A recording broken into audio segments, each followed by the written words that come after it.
Bismillah, Assalamualaikum warahmatullahi wabarakatuh. Waalaikumsalam warahmatullahi wabarakatuh. Ustaz, saya mau tanya amalan yang baik buat ibu yang sudah meninggal, karena selama ibu hidup di dunia, saya belum bisa memberikan kebahagiaan kepadanya. Terima kasih.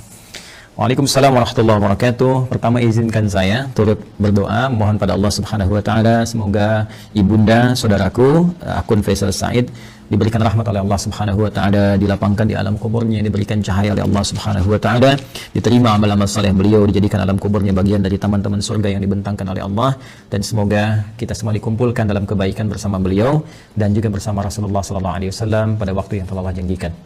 Selanjutnya, baik, terkait dengan pertanyaan ini, saya juga berbahagia bahwa Masya Allah ada pertanyaan dari Anda seperti ini menunjukkan satu bagian yang tidak mudah didapati sebagai rasa cinta dari anak kepada orang tua. Karena tidak semua anak bisa memiliki perasaan semacam ini. Maka berbahagialah ketika tumbuh nilai-nilai itu, kecintaan kepada ibunda yang memang sangat dimuliakan dalam Al-Quran. Ya, seorang ibu Masya Allah berapa kali mendapatkan keutamaan dalam Al-Quran. Ya, seperti di Quran surah ke-31 misalnya di ayat ke-14, Quran surah ke-46 di ayat ke-15, bagaimana Allah melukiskan perjuangan seorang ibu sampai kita harus berbakti maksimal kepadanya, kan, sampai nanti puncaknya di Quran surah ke-17 ayat 23 ketika Allah menetapkan kita harus berbakti kepada Allah, setelah itu meletakkan bakti kepada kedua orang tua setelah pengabdian kita dan penghambaan kita kepada Allah Subhanahu wa taala. Dan diutamakan lagi ibu disebutkan 3 kali dalam hadis Nabi sallallahu alaihi wasallam ketika ada seorang sahabat bertanya, "Man abar?" kepada siapa saya mesti berbuat baik? Maka Nabi menjawab, "Ummak," pada ibumu. Qala thumma man, kemudian pada siapa? Qala ummak, pada ibumu. Qala thumma man, kemudian pada siapa? Qala ummak, ibumu, ibumu, ibumu, ibumu. Baru kemudian yang keempat disebut abak. Ya, bukan berarti dalam konteks ini ayah misalnya tidak punya prioritas, tidak. Tapi ini ingin menunjukkan bagaimana keutamaan seorang ibu yang memiliki keistimewaan di hadapan Allah dan Rasulnya. Pun demikian, ayah pun nanti punya keutamaan dalam konteks yang terpisah. Dari sini, Nabi memberikan bagaimana isyarat kepada para sahabat, ya ridwanullah alaihim jami'an, untuk berbakti kepada ibundanya. Ya, dalam keadaan hidup misalnya, kalau Anda buka kitab Al-Adabul Mufrad, karya Al-Imam Al-Bukhari, dikisahkan bagaimana seorang yang berjuang, sudah berangkat ke medan jihad, dilaporkan oleh kawannya, ya ibunya sedang menangis. Ya, karena belum bisa melepas kepergiannya pada saat itu, belum ketemu chemistry-nya. Ya, maka Nabi memanggil kemudian si anak muda ini, ya dipanggil oleh Nabi, maka Nabi katakan kepadanya, "Idhab, ya irji' ila ummik," bermakna pergilah kembali, pulang kepada ibumu, buat dia tertawa sebagaimana engkau telah membuatnya menangis. Ya, buat dia tertawa sebagaimana engkau telah membuatnya menangis. Ini para ulama mengomentari bagaimana kedudukan seorang ibu sampai jihad berbakti kepadanya dalam keadaan hidupnya, membahagiakannya, memuliakannya, ya itu diutamakan bahkan melebihi jihad dalam medan perang jika ada kemudian hal-hal yang menuntutnya secara syar'i. Al-Imam Ali bin Abi Thalib karramallahu wajhah, ya mengomentari statement Nabi sallallahu alaihi wasallam ketika menyebutkan 3 kali ummak, ummak, ummak, ibumu, ibumu, ibumu. Maka dikomentari oleh beliau karena ibu memiliki 3 keistimewaan yang tidak didapati oleh ayah. Yang pertama, ibu yang mengandung, ayah tidak mengandung. Yang kedua, ibu melahirkan, ayah tidak melahirkan. Yang ketiga, ibu menyusui, ayah tidak menyusui. Dengan 3 keutamaan ini, Nabi kemudian memberikan gambaran ibumu, ibumu, ibumu.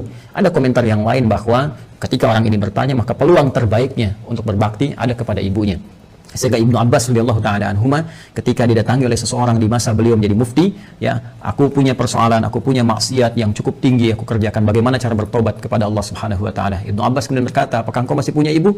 Ya, kata orang ini, "Ya, aku masih punya ibu." Maka kata Ibnu Abbas radhiyallahu taala anhuma, "Pergilah engkau pulang, ya, kemudian layani ibumu, bahagiakan ibumu, ya, dan berbuat baiklah kepada ibumu." Orang ini bertanya, "Kenapa engkau berfatwa demikian?" Kan? Dia tidak menyuruh misalnya saya maksimalkan sholatnya, maksimalkan misalnya sedekahnya, tapi yang diutamakan ke ibu. Karena kata Ibnu Abbas radhiyallahu taala anhuma, "Saya tidak melihat yang lebih utama untukmu saat ini kecuali yang itu." Inilah bagaimana kejeniusan Ibnu Abbas radhiyallahu taala anhuma, karena memang dalam narasi-narasi ayat-ayat Al-Qur'an firman Allah Subhanahu wa taala, kedudukan membahagiakan berbakti kepada ibunda itu langsung ditempatkan oleh Allah Subhanahu wa taala setelah penghambaan kita kepada Allah. Wa qadha rabbuka alla ta'budu illa iyyah wa bil walidaini ihsana. Kepada kedua orang tua kita wajib berbuat baik di tempat setelah penghambaan kepada Allah. Dan di antara kedua orang tua ini, ibu menempati posisi yang sangat tinggi. Wasainal insana biwalidayhi hamalathu ummuh. Jadi ketika 2 ini disebutkan, kata Allah di Quran surah 31 di ayat ke-14, dan kami wasiatkan kepada ke seluruh anak-anak itu untuk berbakti kepada kedua orang tuanya. Siapa di antara mereka kalau mau didahulukan? Ya hamalathu ummu, maka prioritaskan ibumu dulu, kan? Ayah juga kita hormati, ya kita istimewakan, tapi ibu di sini dalam konteks kita ada pertanyaan, ibu mendapatkan kedudukan yang sangat luar biasa. Demikian di Quran surah ke-46 ayat 15. Nah, ini yang paling menarik dalam konteks kehidupan. Allah, Rasulullah SAW meminta kita memaksimalkan, orang banyak berbuat baik, tapi tidak sedikit orang-orang yang bisa memaksimalkan itu setelah ibunya wafat. dan Anda termasuk yang dianugerahi oleh Allah Subhanahu wa taala kemampuan, keinginan dan azam untuk berbuat baik ibu walaupun telah wafat. Maka berbahagialah. Di antara caranya ada yang Nabi SAW sampaikan, bahkan disebutkan dalam hadis riwayat Muslim sampai dengan 9 lafaz. Saya sebutkan hadisnya, qala Rasulullah sallallahu alaihi wasallam, idza matal insanu atau idza matal abdu. Ya, kata Nabi SAW, jika seorang manusia yang biasa beraktivitas. Jadi insan, kata insan disebutkan 65 kali dalam Al-Quran, menunjuk pada term manusia dengan totalitas aktivitasnya. Jadi kalau terkait dengan nafsunya, tampilan fisikalnya disebut dengan bashar, 35 kali disebutkan dalam Al-Quran. Jika terkait dengan sifat-sifat lembutnya, harmoninya, yang berbeda dengan jin ya, dari penampakan dan ghaibnya, itu disebut dengan al-ins. 18 kali ins dan jin dipasangkan dalam Al-Quran. Kemudian ada lagi menyebut sifat sosialnya an-nas, setidaknya 241 kali kurang lebih disebutkan dalam Al-Quran. Jika menyebut asal genetiknya disebut dengan Bani Adam, disebutkan 7 kali dalam Al-Quran.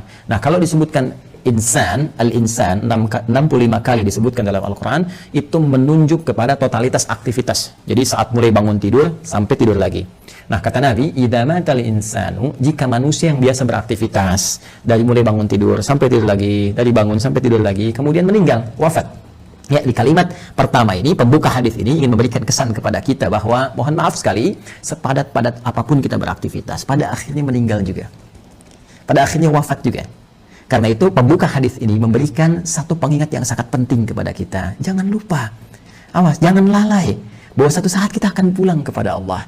Apa yang kemudian ingin dipertaruhkan di dunia ini sampai Anda lupa mengerjakan ibadah, berangkat gelap, pulang gelap, demi harta tidak seberapa yang kalau didapat kemudian meninggal juga belum tentu dipakai, sampai berselisih, sampai bertarung, sampai ada yang saling menyingkirkan, menyungkurkan, bahkan mohon maaf sekali menumpahkan darah. Waliyadzubillah. Allah, berlindunglah kepada Allah Subhanahu wa taala. Berlindunglah. Karena apapun yang Anda dapatkan saat di dunia, satu saat akan ditinggalkan. Jika bukan Anda meninggalkan dunia, maka dunia akan meninggalkan Anda. Satu saat kita akan wafat. Dan bila seorang manusia telah wafat yang biasanya beraktivitas, ya, in qata'a sa'iru amalih, maka akan terputuslah semua aktivitasnya itu. Peluang dia mengumpulkan nilai-nilai kebaikan. Karena rumus kebaikan dalam Islam itu dengan konteks kehidupan akhirat yang telah kita selesaikan dunianya dan berpindah kepada dimensi lain, ya, barzakh kemudian akhirat, maka Al-Quran memberikan wawasan kepada kita, dan dengan wawasan ini kita diminta untuk mengumpulkan dan menyiapkan bekal terbaik. Ya, gambarannya kan seperti ini. Ini kan dunia ya, yang saat ini kita sedang beraktivitas. Kemudian setelah itu kita pindah ke barzakh, pemisah. Ya. Kemudian akhirnya akhirat. Ini akhirat, ya. Ini yang terakhir. Akhirat. Ini ad-dunya. Kemudian ini barzakh. Bainahuma barzakhul la yabghiyan. Demikian di surat Ar-Rahman, ya. Nah, ini kan hakikat kehidupan kita di sini. Ini tujuan akhirnya. Ya, akhir kehidupan, karena itu disebut dengan akhirat. Sekarang kita ada di sini. Ya. Tempat beraktivitas sementara. Karena ini sifatnya sementara, maka semua yang ada di sini pun di sini ya sifatnya sementara. Ya, mohon maaf, usia kita ini sifatnya sementara, tidak abadi. Ya, hanya sementara saja. Dibatasi dengan apa yang disebut dengan ajal namanya. Ya kan?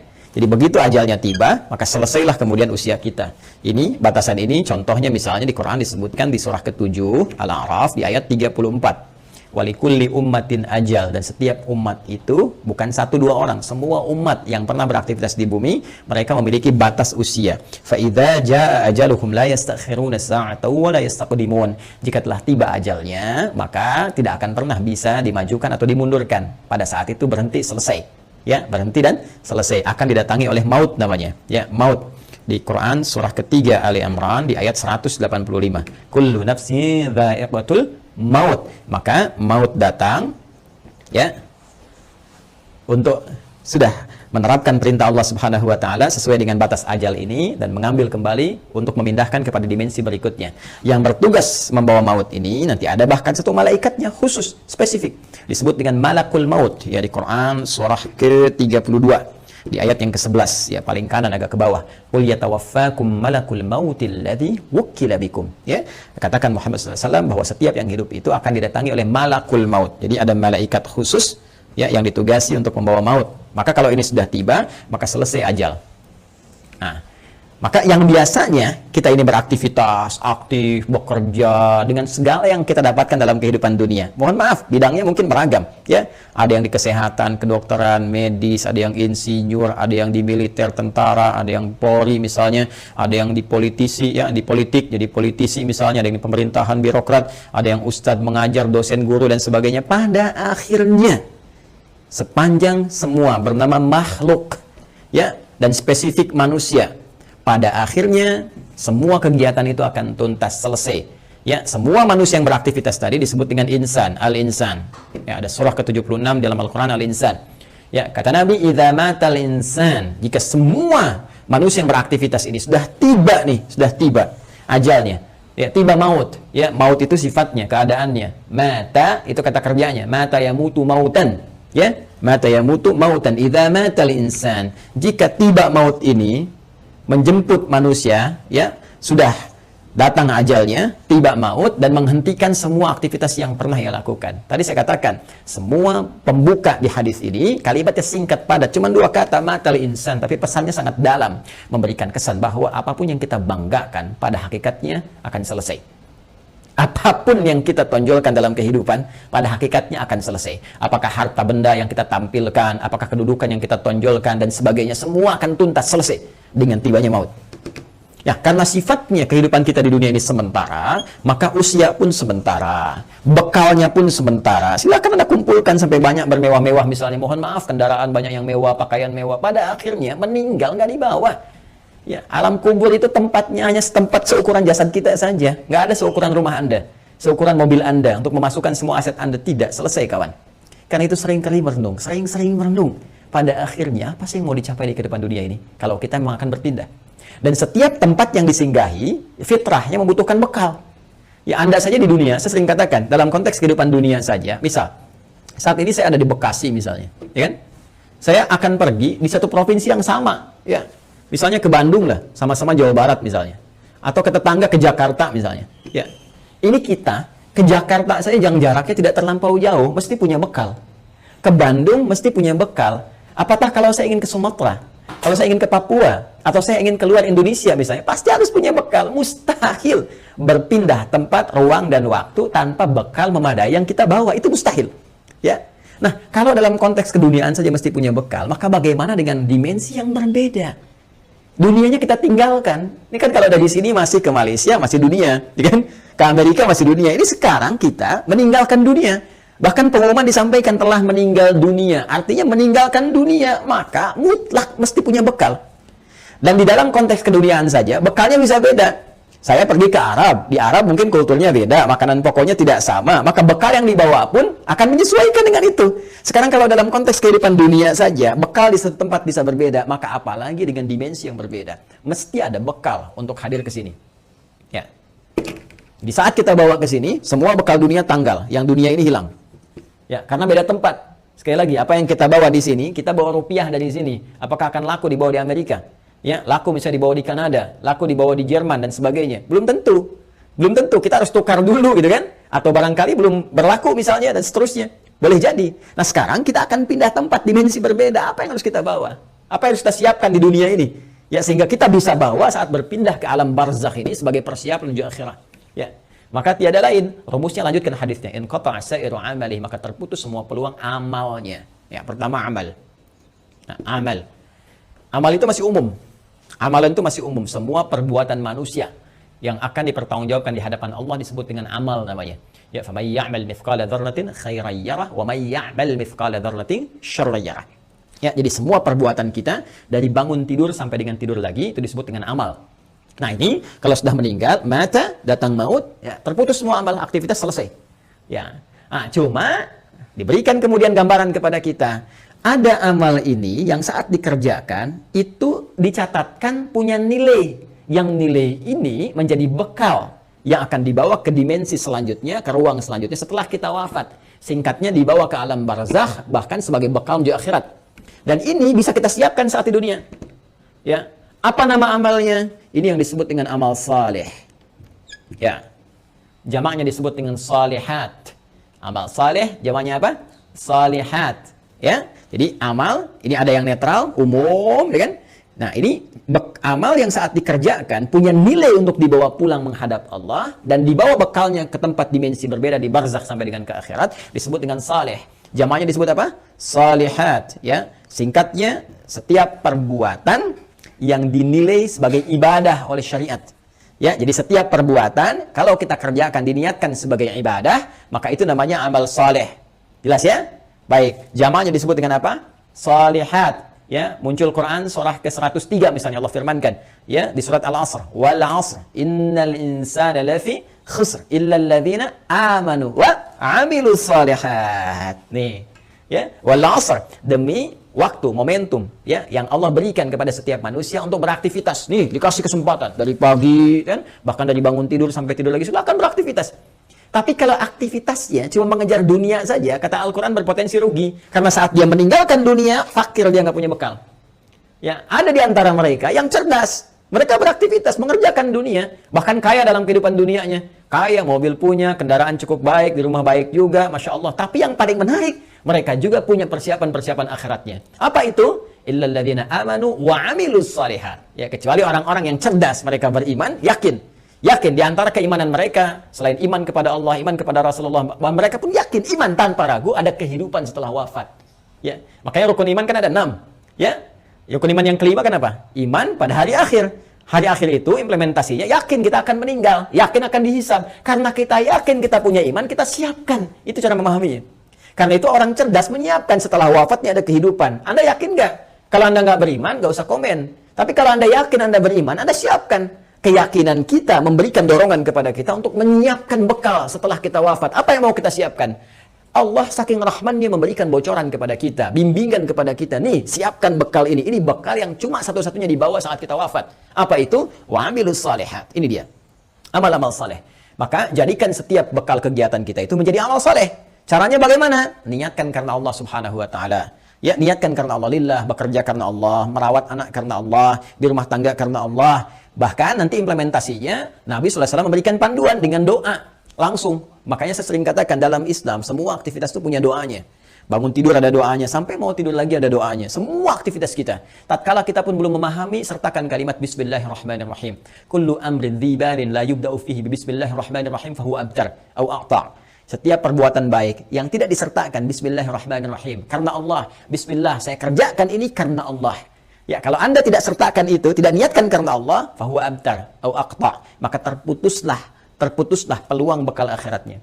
Kalau Anda kerjakan, misal saya mau nulis nih Bismillahirrahmanirrahim atau singkat Bismillah misalnya kan, saya niatkan karena Allah supaya tulisan ini punya manfaat, supaya tulisan ini punya nilai di hadapan Allah. Maka begitu saya tuliskan, misal ya, ini saya tuliskan bekal dunia amal saleh misalnya.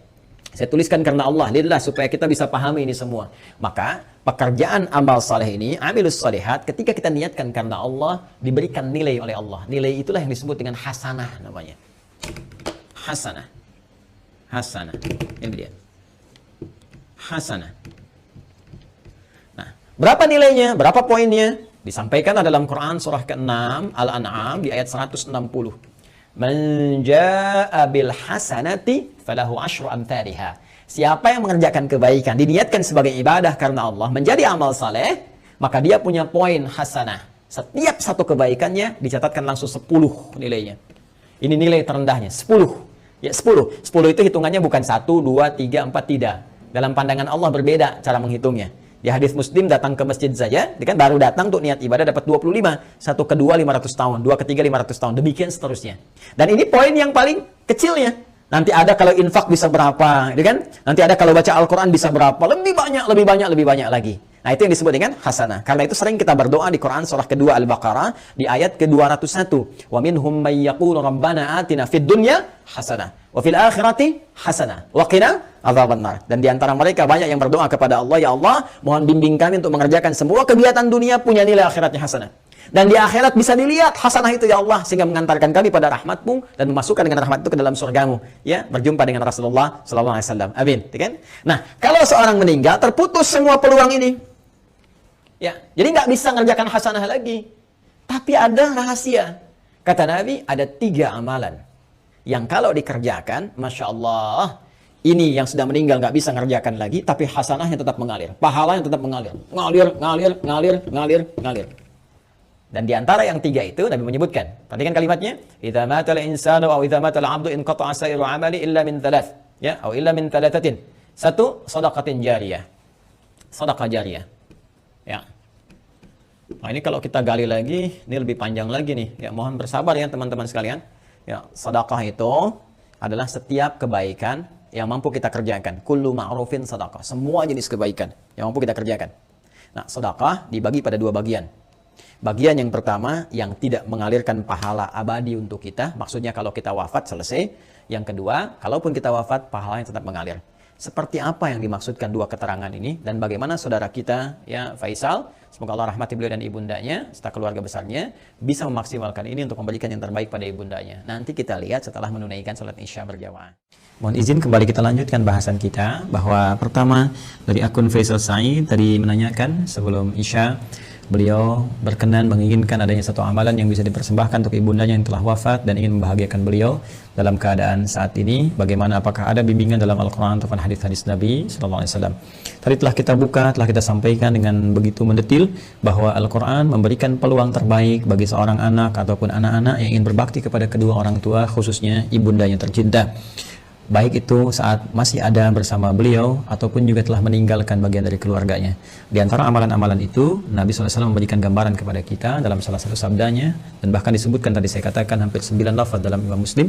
Ya, Nabi SAW menyampaikan, qala Rasulullah SAW, idza matal insanu, jika manusia yang telah beraktivitas itu dari mulai bangun tidur sampai dengan tidur lagi, kedatangan maut, ya, tiba kemudian ajalnya, in qata'a sa'iru amalih, maka dengan wafatnya itu, dengan datangnya maut itu, terputuslah kemudian seluruh peluang aktivitas-aktivitas yang telah ia kerjakan, yang sebelumnya telah ia tenun. Sudah tidak ada lagi kesempatan. Maka karena tidak ada kesempatan beraktivitas lagi, di antara peluang untuk mencari bekal untuk pindah ke alam barzakh sebagai persiapan menuju akhirat pun terputus sudah. Ya, karena amal itu telah kita tadi uraikan dibagi pada dua bagian. Ya, ada yang tadi objektif umumnya, kemudian dibagi dua, ada yang disebut dengan amal saleh, yaitu amal-amal kebaikan yang dinilai sebagai ibadah jika dilakukan karena Allah Subhanahu wa taala, dan dia punya poin yang disebut dengan hasanah itu. Bila ada satu perbuatan menjadi hasanah, maka dia punya 10 poinnya. Ya, Quran surah ke-6 Al-An'am ayat 160 seperti telah kami tuliskan sebelumnya, man jaa'a bil hasanati falahu asyru amsalihha. Ya, maka siapapun yang mampu menenun kebaikan menjadi hasanah, punya nilai ibadah, maka dia punya poin 10. Ya, 10 tadi kami sampaikan saat sebelum Isya, bahwa jangan dihitung 1, 2, 3, 4, 5, karena Allah punya hitungan tersendiri yang nilainya jauh dari apa yang kita gambarkan. Nah, teman-teman sekalian, itu batas minimalnya. Ya, apalagi nanti kalau kita kemudian tenun dengan amal-amal lain yang punya nilai yang lebih banyak lagi, seperti infak, bacaan Al-Quran, dan sebagainya. Ada lagi amal yang kedua nanti amal sayyi, ya, jamaknya sayyiat, sayyiat. Nah, ini amal-amal yang didesain bersumber dari nafsu atas bisikan-bisikan setan. Ya, paradoks dengan amal soleh tadi. Makanya sering saya katakan ada amal soleh, ada amal salah. Yang baiknya amal saleh, yang jeleknya amal salah. Amal salah ini sepanjang kita hidup mesti kita koreksi, kita benarkan, ya, lewat jalur yang disebut dengan taubat. Ya, supaya dengan jalur taubat ini dihapus nanti yang jelek-jeleknya sebelum kita wafat, ya dihapuskan catatannya, diperbaiki kemudian oleh amal-amal kita atas petunjuk dan izin Allah Subhanahu wa taala. Kita tutup itu dan isi dengan hal-hal yang baik sehingga di ujungnya, di ujung kematian kita menjadi baik. Itu yang disebut dengan husnul khatimah. Khatimah itu penutup, husnul itu baik, ya, penutup yang terbaik. Maka ketika kita sudah tutup dengan taubat, berkenan Allah menghapuskan amal-amal jelek ini sehingga yang terbawa yang baik-baiknya saja saat menghadap kepada Allah Subhanahu wa taala. Kalau ini tidak terjadi, nanti di hadis Muslim riwayat sahabat Abu Hurairah radhiyallahu taala anhu akan disebutkan oleh Nabi sallallahu alaihi wasallam, maka setiap amal yang saleh akan menutup yang salahnya. Ya, misal nanti yang ini salat, yang ini misalnya senang bikin hoax, maka yang salatnya akan menutup perbuatan hoaxnya. Yang ini misalnya puasa, yang ini senang berselisih, maka yang puasa akan menutup selisihnya. Demikian seterusnya sampai ditimbang nanti. Bahkan ada orang yang bangkrut disebut dengan muflis, ya, disebut dengan muflis. Jadi begitu habis amal salehnya, masih ada amal salahnya, maka bangkrut dia karena nggak punya lagi penutup. Ya, habis modalnya ini, tersisa keburukannya. Maka diambillah kejelekan orang-orang yang dizalimi, ditimpakan kepadanya, dilemparkan ke neraka. Itu yang disebut dengan muflis. Waliyadzubillah, kita berlindung kepada Allah Subhanahu wa taala dari perbuatan tadi. Nah, sekarang ada orang yang telah wafat, nggak bisa mengerjakan amalan lagi, tapi apakah dia berpeluang masih mendapatkan baik balasan-balasan pahala? Ya, transfer pahala kebaikan. Karena kalau sudah di alam barzakh, kita nggak bisa kirim makanan, kita nggak bisa misalnya kirim perhiasan, kita nggak bisa kirim kebutuhan dunia, karena dimensinya beda, ruangnya sudah lain, alamnya sudah berbeda. Yang harus kita kirimkan kepada mereka adalah bekal real yang mereka butuhkan. Nah, kata Nabi, ada 3 peluang. yang mungkin didapatkan oleh mereka yang telah wafat, ya walaupun mereka telah meninggal dunia dan tidak beramal lagi. Yang pertama tadi telah kita singgung sedekah jariyah. Ya, sedekatin jariyah yaitu amal-amal kebaikan yang pahalanya tetap mengalir. Ya, saya ulang, amal-amal kebaikan yang pahalanya tetap mengalir. Jadi, pertama, teman-teman, sedekah ini adalah gambaran dari semua perbuatan-perbuatan baik. Ya, dalam fikih disebut dengan kullu ma'rufin sedekah. Semua perbuatan baik yang mampu dikerjakan itu disebut dengan sedekah. Karena itu zakat dalam Al-Quran disebut juga dengan sedekah. Ya, khudz min amwalihim sedekah. Ambil dari zakat yang telah masuk, ya, nisabnya, haulnya, ambil itu ya sebagai bagian dari perbuatan baik. Sedekah yang membuktikan kebenaran iman. Jadi sedekah itu bisa diartikan pembuktian kebenaran, sesuatu yang baik, sesuatu yang jujur, dan nilai-nilai kemuliaan. Itu diantara makna sedekah. Karena itu kenapa perbuatan baik disebut dengan sedekah? Ini pertama pembuktian dari keimanannya. Jadi iman itu implementasinya kebaikan-kebaikan. Untuk membuktikan kita beriman, maka diminta oleh Allah kepada kita semua membuktikan lewat amalan baik. Karena itu lisan diminta berkata baik, tangan bekerja baik, kaki melangkah pada yang baik. Itu pembuktian iman. Karena itu orang beriman mustahil berbuat yang tidak baik.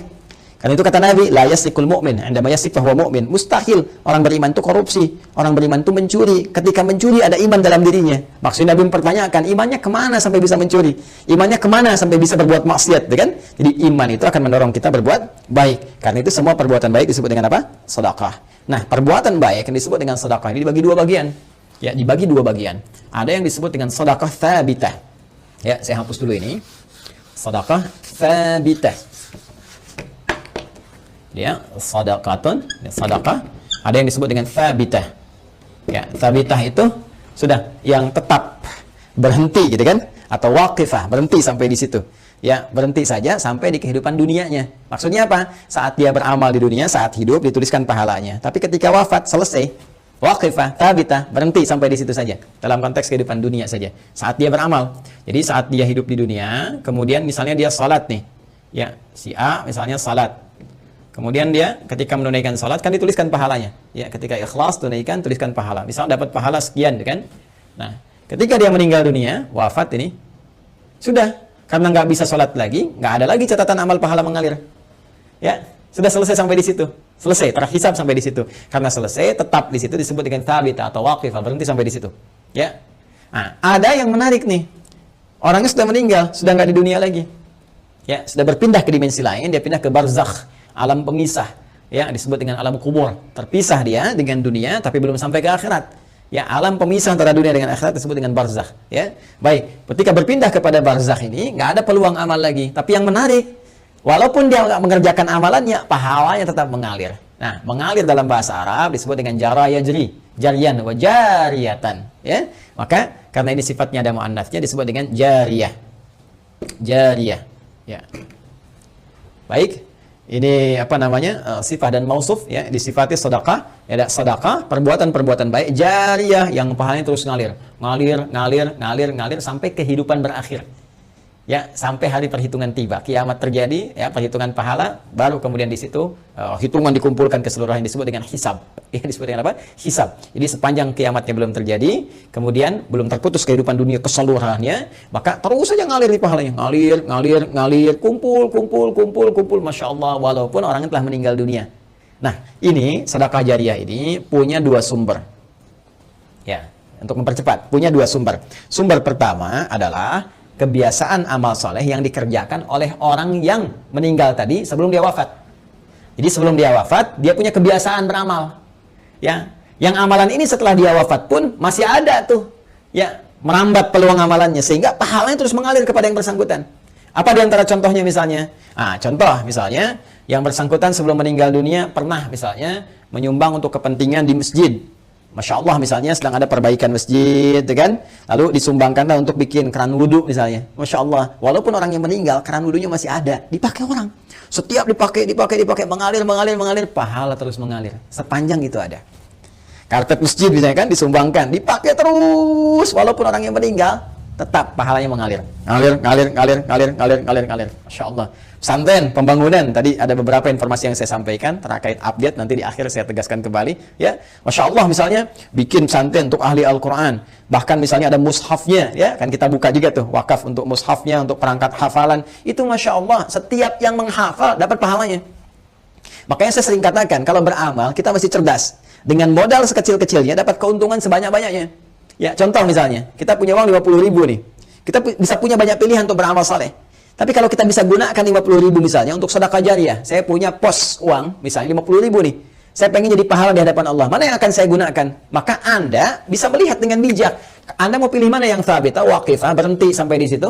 Misal, Anda berikan makanan, kasih misalnya orang butuh untuk makan, supaya energi dia ada. Dia makan tuh, dari energi itu dia pakai untuk sholat misalnya. Ya, dia akan gunakan untuk sholat seketika ketika energinya selesai pahala Anda. Kan? Anda gunakan beli mushaf, misal dapat 2. Anda berikan ke penghafal Quran. Masya Allah. Penghafal Quran menghafal Quran menggunakan mushaf Anda. Demi Allah saya katakan, penghafal Quran itu nggak ada yang baca sekali. Ya. Alif Lam Mim. Dzalikal kitabu, dzalikal kitabu, dzalikal kitabu, karena menghafal. La raiba fi, la raiba fi, dzalikal kitabu, la raiba fi, dzalikal kitabu, la raiba fi, hudal lil muttaqin, hudal lil muttaqin, hudal lil muttaqin, dzalikal kitabu la, dzalikal kitabu la raiba fi, hudal lil muttaqin. Saya mau tanya pada Anda, berapa kali dia mengulang? Berapa kali dia mengulang-ulang? Dan yang paling dahsyatnya, bukankah bacaan Al-Quran itu dinilai berdasarkan hurufnya? Bukan ayatnya. Bukan jumlah ayatnya, tapi jumlah hurufnya. Man qara'a harfan min kitabillahi falahu asyru hasanat. Siapa yang membaca satu huruf saja dari kitab Allah, dia mendapatkan setiap hurufnya 10 kebaikan. Dan berapa banyak pengulangan disebutkan oleh penghafal Al-Quran. Jadi dengan modal 50.000 itu, berapa banyak pahala dapatkan. Nah, kadar Allah, si A ini, misalnya dapat 2 orang nih, si A dengan si B, sudah hafal dia, dua-duanya. Dipakai jadi imam, Masya Allah, ngajarkan lagi, ini merambat lagi. Mushafnya masih ada, diwariskan lagi pada orang lain. Allahu Akbar, lahir dari sini misalnya 10 santri, sini 10 santri, ini punya murid lagi, modal cuma 50.000, berapa yang didapatkan? Maka dari itu cerdas-cerdas saat hidup mencari apa yang kira-kira bisa mendapatkan jariyah di sini. Ya, tidak harus dengan harta, bisa dengan tenaga. Makanya kalau ada misalnya ya kegiatan di masjid ikut di situ, kan? Dengan tenaga kita atau dengan sebatas yang kita mampu dan sebagainya, ya. Apa yang bisa kita lakukan? Ini jariyah. Nah, ada lagi kondisi orangnya misalnya sudah tidak ada. Ya, ini bisa dikerjakan oleh siapa? Oleh anak misalnya. Ya, anak. Apa yang dilakukan oleh anak? Seperti tadi. Ya, misalnya dia membelikan mushaf, dikirimkan misalnya kepada siapa? Ya, kepada para penghafal Quran. Niatkan itu untuk misalnya diarahkan kepentingan ibundanya. Tadi seperti yang tadi disampaikan. Ya Allah, saya berniat dengan wakaf mushaf ini atas nama ibunda saya. Itu boleh dilakukan. Sah dikerjakan. Boleh-boleh saja. Silakan. Ya, Anda punya berapa? 50.000, 100.000, niatkan. Ya Allah, saya mau bantu untuk pesantren, saya niatkan untuk ibu saya. Sah. Boleh, kirimkan itu. Ya, kirimkan. Sampaikan. Boleh dengan itu semua Anda lakukan. Dan Masya Allah ketika itu dikerjakan, ada sesuatu yang akan terjadi, sesuatu yang berbeda. Ya, tapi juga ingat, tetap kita jaga dalam koridor amalan, amal solehnya. Nggak usah bisa ditambahin apapun. Kalau saya sih sarankan, kalau Anda misalnya mau mushaf, sudah cukupkan dengan niat saja. Ya, dengan niat dalam hati kita bahwa ini kita niatkan untuk kepentingan ibunda saya. Ya, ini Anda nggak harus cantumkan misalnya, ya taruh foto misalnya, atau taruh ini, taruh itu nggak diperlukan menurut saya. Ya, walaupun mungkin ada pandangan berbeda, kita hormati. Tapi bagi saya pribadi, cukupkanlah seperti itu apa adanya. Sehingga dengan orang-orang membaca pun akan tercukupkan bagi pahala Pak itu mengalir dengan izin Allah Subhanahu wa taala. Ya. Allah taala alam bisawab. Ini bagian yang pertama, sedekah jariyah. Satu, ya. Kemudian yang kedua, teman-teman sekalian, bisa dalam bentuk ya ilmin yuntafa'u bihi, ilmu yang bermanfaat. Ya, ini juga bisa dikerjakan dari orang yang hidup, misalnya pernah mengajar, gitu kan? Makanya saya sering katakan, mohon izin sekali anak-anak itu kalau dia dari kecil tuh, orang tua mengajarkan. Ya, ajak misalnya sampingnya sholat, ajarkan. Al-Fatihahnya kalau bisa dari orang tuanya, ayah atau ibundanya. Karena akan dibawa terus sholat. Ya, dibawa sholat. Ketika bisa dari orang tuanya, dipakai terus sholat, itu mengalir setiap anak sholat dapat bagian pahala. Ilmu yuntafa'u bihi, ilmu yang bermanfaat. Ya, bukankah orang tua banyak mengajarkan kebaikan? Pakai. Ya, dan yang ketiga, teman-teman sekalian, nah ini waladin salihin yad'u lahu, anak saleh yang banyak mendoakan kedua orang tuanya. Maka kalau tadi misalnya akun Faisal, saudara kita ingin berbuat baik, di antara 3 pilihan ini yang pertama bisa dilakukan, ya kan? Yang kedua bisa dipraktikkan, yang ketiga jadilah Anda pribadi yang soleh. Ya, jangan banyak larut dalam kesedihan. Manfaatnya nggak ada gitu kan. Sedih itu naluriah, fitrah, alamiah biasa saja. Itu terjadi pasti. Nabi pun sedih ketika ditinggal Sayyidah Khadijah misalnya. Bahkan ketika ditinggal pamannya, beliau sedih sekali. Sedih ya, itu biasa, itu fitrah. Tinggal ibunda beliau sedih. Ya, namun apa yang harus dilakukan oleh kita? Kita alihkan kesedihan itu menjadi sebuah energi yang positif yang mengantarkan kebahagiaan pada orang yang telah meninggalkan kita. Maka caranya apa? Perbaiki pribadi kita menjadi saleh. Ya, jadi anak yang saleh. yang disukai oleh Allah Subhanahu wa taala. Mulai rubah tampilan kita, tunaikan salat dengan baik, rajin membaca Al-Qur'an, bekerja dengan baik, yang halal jauhi yang haram-haram. Ketika semua itu dikerjakan, Anda tinggal mengangkat tangan bermohon pada Allah Subhanahu wa taala. Ketika sifat saleh melekat pada seorang anak, maka doanya langsung mustajab. Waladin salihin yad'u lahu. Seorang anak yang saleh yang ketika bermohon kepada Allah, langsung doanya diantarkan jadi cahaya ke kuburan ibundanya atau ayahandanya. Langsung jadi cahaya. Cahaya, cahaya, cahaya. Dan itu boleh jadi pilihan terbaik yang bisa Anda lakukan untuk mempersembahkan pada ibunda Anda. Ya, kalau perbedaan-perbedaan pandangan dari para ulama itu biasa-biasa saja. Ya, A memandang, B memandang, tidak ada masalah. Tapi ijtihad satu tidak bisa membatalkan ijtihad yang lainnya karena peluang ini terbuka. Ya, jadi kalau ada tadi yang membatasi misalnya sepanjang dia masih hidup, tapi juga ada yang kemudian yang membatasi, yang menafsirkan tidak boleh dari orang yang hidup pun memberikan kebaikan-kebaikan karena perkara umum. Sepanjang tidak ada takhsisnya, tidak ada kekhususan, maka maknanya tetap umum. Jelas ya? Wallahu ta'ala alam bissawab.